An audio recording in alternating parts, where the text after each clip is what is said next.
Good morning. It's Thursday, the 7th of March 2019. I'm Keith Hayes. This is Mirador Television, broadcasting from Lewes on the south coast, not quite on the south coast of the United Kingdom.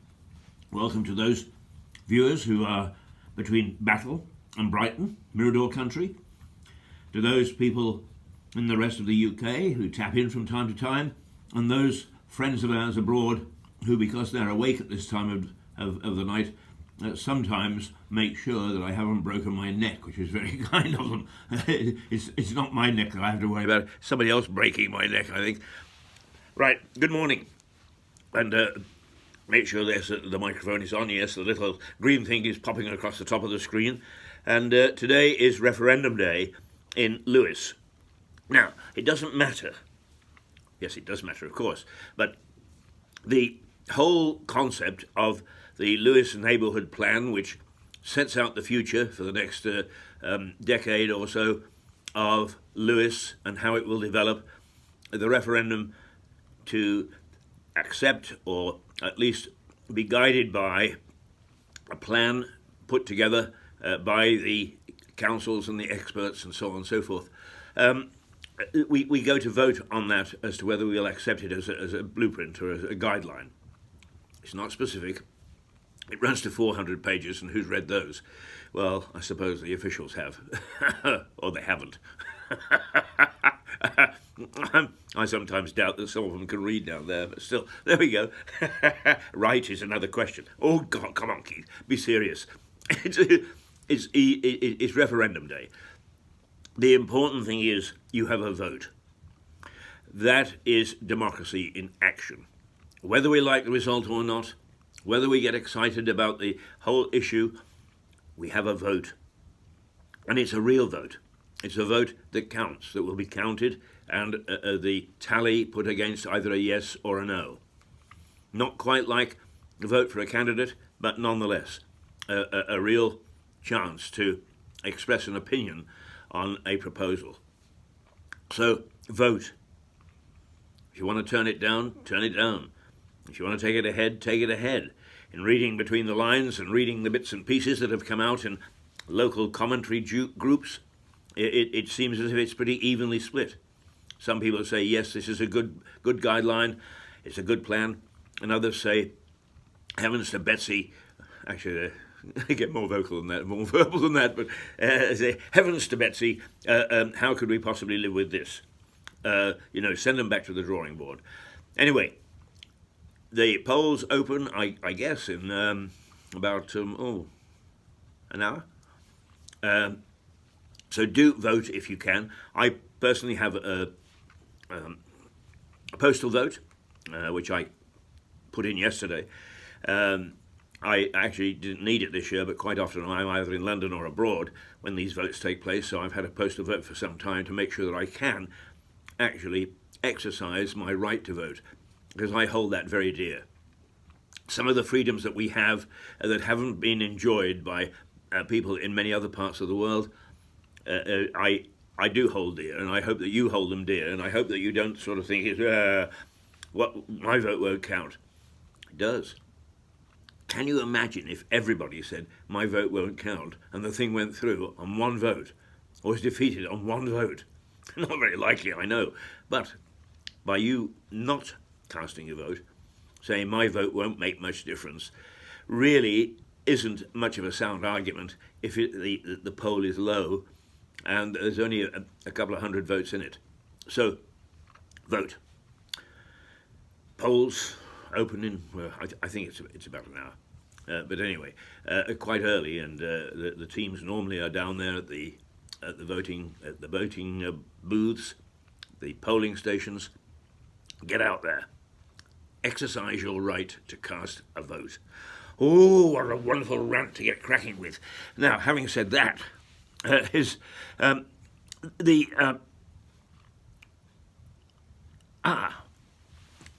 I've been just going through some of the anomalies, and I think that actually that people are aware who watch this program that I don't have much truck with politicians. I don't think we've got a very, very high level, high standard wherever you go. And that they do some absolutely farcical things.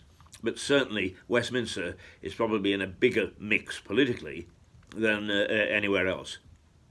When you talk about the executive, Lewes has got to be top of the list.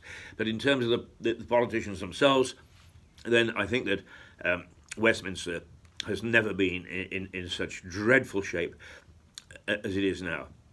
So,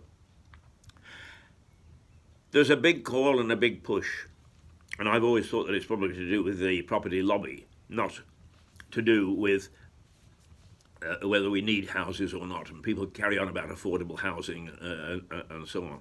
Well, whether it's affordable or non-affordable, being built, they will be, and they lap up green land. Now comes a study that says that children who live near to the countryside or live near to a big park are much healthier than other children. As the experts, it's a poll that it's a survey that has been accepted as being scientific, that is done by people who know, and therefore I accept the fact that green land, parkland, countryside does have a much better effect on our psyche, if you like, and on our health than if you live in the middle of a sinker state. Ah, well, that's pretty obvious, Keith, you'll say. But when you think about it, why do we keep insisting upon building new towns, building new sinker states? Because that's what they'll become. And then bemoan the fact that, yes, another knifing took place in London last night. I think that brings it up to 80 or so in the capital alone. Nottingham has taken over Birmingham as the most knifing city in Britain, if you want to rate it that way. Birmingham second, London third, and I haven't seen any figures on Manchester, but they've got their own problems, and so have some of the cities in the north, Glasgow and Liverpool, and I suppose that Southampton has got to kick in there somewhere, although I haven't seen it necessarily being a centre of knifing. But what we do is we create an environment in which we scar our kids. And then we hold up our hands in horror and say, oh dear me, oh dear me. What is happening to our society? As if we didn't know, as if we can't plan, as if we can't plot. But quite often, it's the fringe groups that sort of warn us about these things that are put down as nutcases. Look at those people. They're not real. That's not real life. But it could be, couldn't it? Perhaps we've got to start listening and have a forum for the nutcases, if you like, the people with theories that seem just a bit outlandish. Big business, on the odd occasion, does that.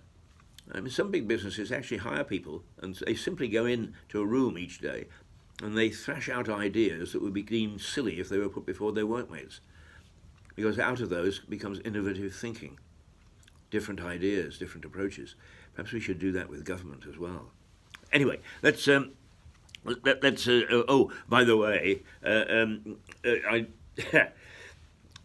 somebody wants to pay me in euros. Guess what?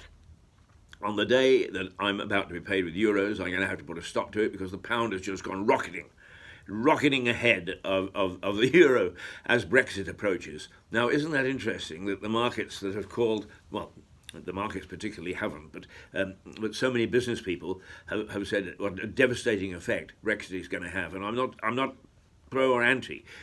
This is a fact that as Brexit approaches, so the pound rockets. Or perhaps it'll settle down again. Perhaps it'll go in the opposite direction. I don't know. But whatever else, we've got a very firm pound today, which, if I want to be very selfish, is to my cost, because I was hoping that the euro would actually beat the hell out of it just until I've exchanged my euros into pounds. But there we are. The pound rocketing up because of Brexit. Oh, what else have we got here? Let's see. Tony Blair.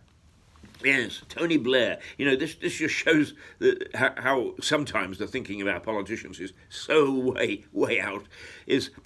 Tony Blair has praised Tom Watson, you know, the deputy of the Labour Party, who has caused so much havoc and has really more or less said that the sooner we get back towards a communist type state, the better, is a great politician, a great leader. What is exactly Tony Blair on Tom Watson? He's showing great leadership. He's showing great leadership. You know, now,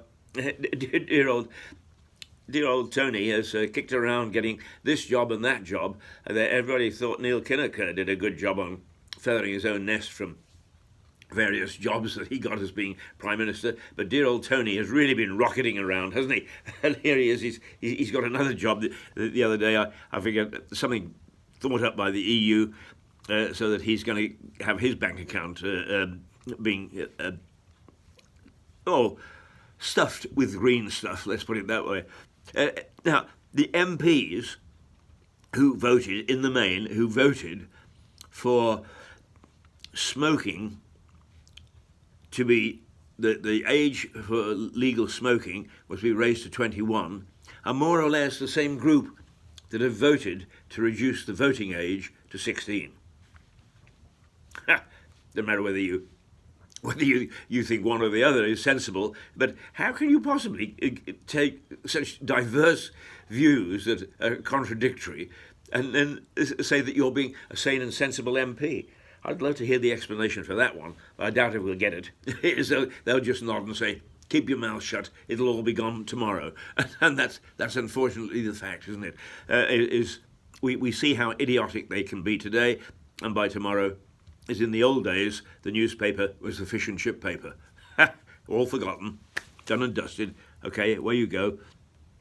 And now, just as a final, because it's 5:58, 2 minutes to the witching hour of 6 o'clock when I disappear and everybody cheers, that the EU has claimed credit for Olivia Colman's Oscar.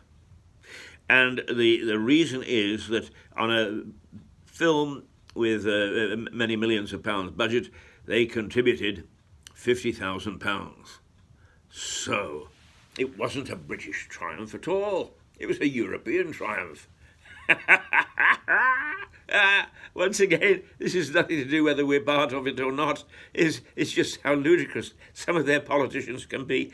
And the fact of the matter is, of course, they'll fool some people. They'll just see the headlines and they say, did you know Olivia Colman got her Oscar because the EU supported her? Well, yeah.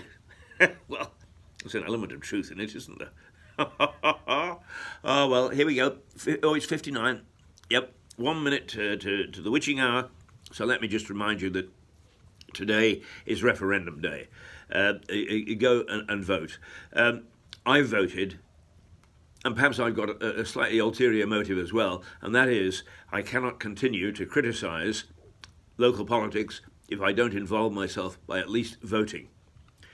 And the other thing is I spent a lot of time in authoritarian regimes and post-authoritarian regimes where ballot boxes disappear. Ballot boxes might never have bothered in the first place because everybody knew that the vote was going to turn out at 98% in favour of the favoured candidate. So it is important that we keep our democratic benefits, if you like, our democratic privileges almost. Vote. Get out there and vote. That's it for this morning. I'll see you tomorrow. Till then, toodle pip. I never made it.